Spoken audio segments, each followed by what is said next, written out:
Assalamualaikum warahmatullahi wabarakatuh. Perkenalkan, nama saya Wiwi Widiawati, NIM 18591160, Prodi Pendidikan Guru Madrasah Ibtidaiyah. Pada kesempatan kali ini, saya akan menjelaskan tentang model perkembangan kurikulum di Indonesia. Dalam dunia pendidikan, kurikulum berfungsi sebagai alat untuk mencapai tujuan-tujuan yang diinginkan, serta mengatur segala kegiatan yang berlangsung pada dunia pendidikan. Kurikulum tercipta dari pemikiran para tokoh, sehingga ada masanya kurikulum akan mengalami perkembangan seiring dengan perkembangan pemikiran para tokoh dan kebutuhan yang mendasari. Perkembangan kurikulum tidak lepas dari berbagai aspek yang berkaitan dengan nilai-nilai, moral, budaya, cara berpikir, perkembangan kurikulum, kebutuhan peserta didik, dan kebutuhan masyarakat. Berbagai aspek tersebut menjadi dasar untuk mengembangkan model kurikulum berorientasi pada tujuan. Pengembangan kurikulum model ini diawali merumuskan tujuan-tujuan yang harus dikuasai oleh siswa yang terbuat dalam kompetensi dasar dan standar kompetensi.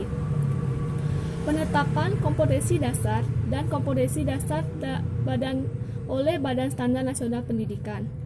Selanjutnya, muatan lokal. Muatan lokal merupakan kegiatan kurikuler untuk mengembangkan kompetensi yang disesuaikan dengan ciri khas potensi daerah, termasuk keunggulan daerah. Selanjutnya, substansi muatan lokal ditentukan oleh satuan pendidikan, tidak terbatas pada keterampilan.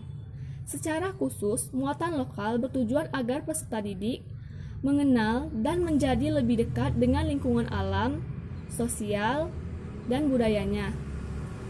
Selanjutnya, memiliki bekal kemampuan dan keterampilan serta pengetahuan mengenai daerahnya yang berguna bagi dirinya maupun lingkungan masyarakat pada umumnya.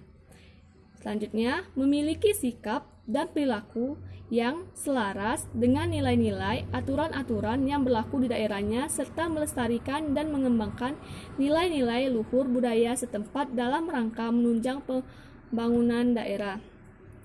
Dalam standar, isi alokasi waktu 2 jam pelajaran SD 35 menit, SMP 40 menit, dan SMA 45 menit.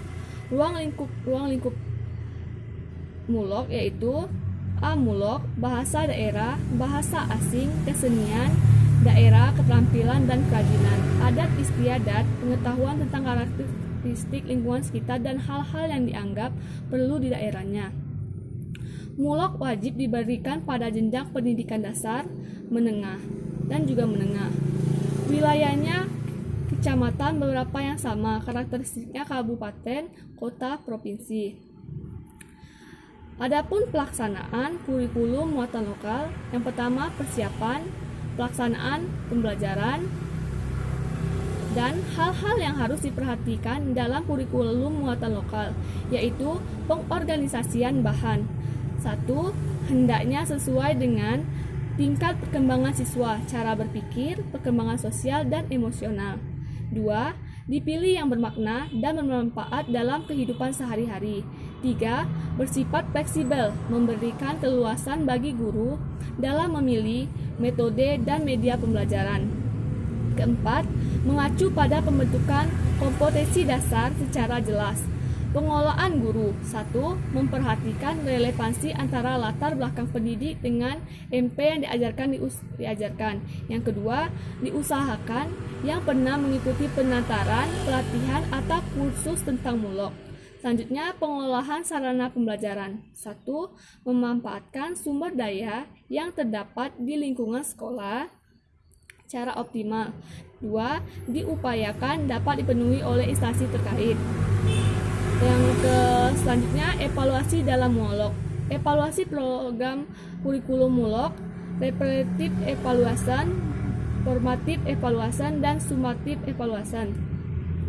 Langkah awal penyusunan mulok.